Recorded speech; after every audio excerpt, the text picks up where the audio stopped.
सदन का नेता अपना बात रखते हैं सदन में, तो उस समय सबको सुनना होता है, क्योंकि एक दूसरे पक्ष हो या विपक्ष एक दूसरे का जो बातें हैं वो सुन करके फिर आपको रिप्लाई देना या उसमें टोकना है, वो बाद में किया जा सकता है। लोकतंत्र में सबको बोलने का अधिकार है और सुनने का भी अधिकार है।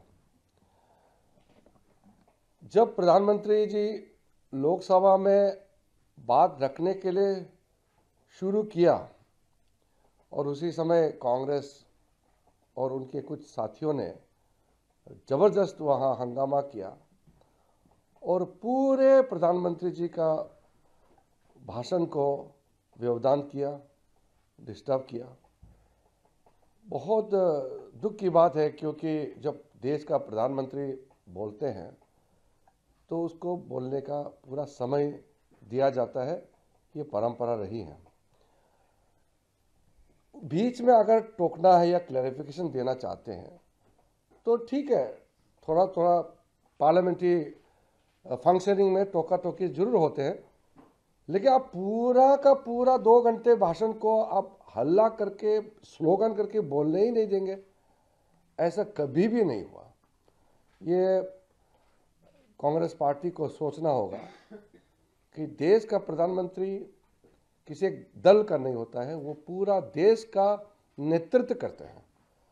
तो प्रधानमंत्री का पद और उस पद का गरिमा, इसको ध्यान रखना हम सबका जिम्मेदारी है। खास करके जो संसद सदस्य हैं, मेंबर्स ऑफ पार्लियामेंट, इनका तो खास जिम्मेदारी होते हैं, क्योंकि हमने ओथ लिया हुआ है, शपथ लिया हुआ है संविधान का, और उसी संविधान हम लोगों को कहता है कि हम नियम से चले, हम नियम से बंधे हुए लोग हैं।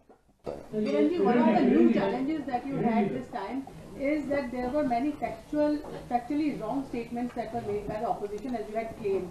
But how will you counter that? Because this is a strategy that seems okay with the opposition, and I think they are going to continue with that. This is obviously a new challenge that you have. First of all, the Congress strategy to create disruptions and create obstacle in running the house, I will be very open and categorical that even if they want to stall the parliament, we will continue to run the parliament as per rules and regulation.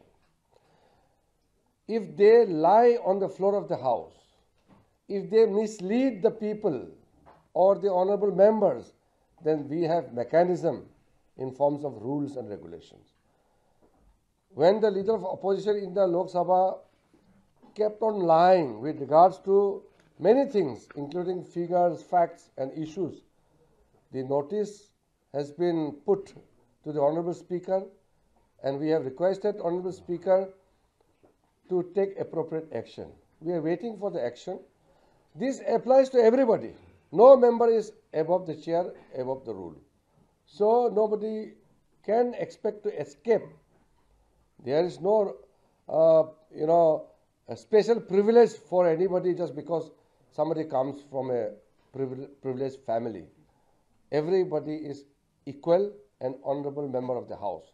So if anybody wants to misuse his position by misleading the house, they will not easily get away.